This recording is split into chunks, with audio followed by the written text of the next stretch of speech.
Bum, bum, bum.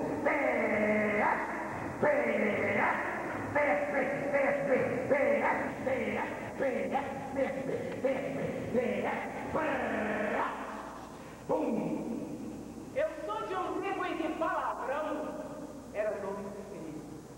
Lá em casa nem meu pai dizia palavrão, nem meus irmãos.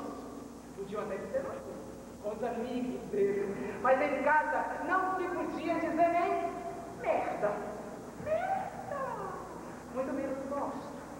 Cocô era lixo, era missa.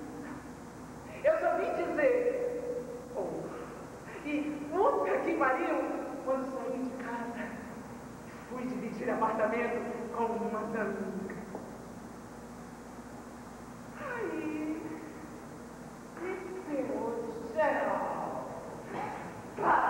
passou a fazer parte do meu dicionário. Foi uma coisa mais maravilhosa. Aí também não diz que toda mulher é meio levezinha. Pois na minha turma, toda mulher queria ser a própria. Falava palavrão, a maior naturalidade.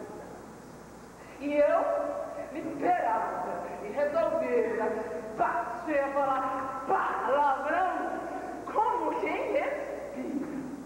Cada palavrão precisava de um ano de análise.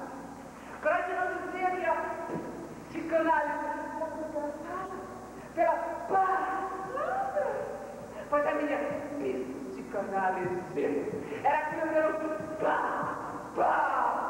palavrão.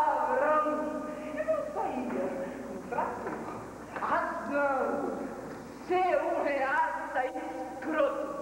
E você pelego, tapa ovo.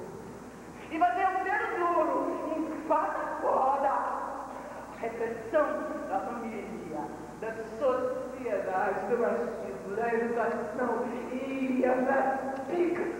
Quando de nós faltava um palavrão. Era um exercício de liberdade.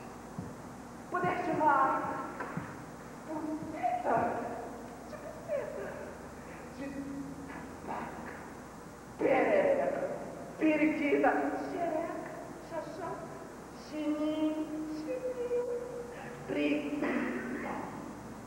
E não vagina. Pode ser cacete,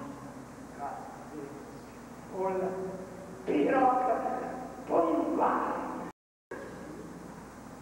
caralho. E não pênis.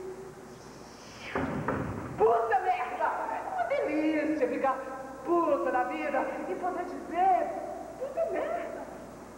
É uma delícia. Cheirar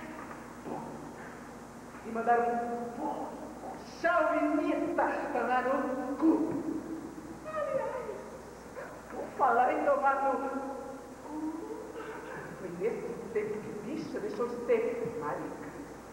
A mulherada, pederasta ou sodomita, passou a ser chamada de bicha.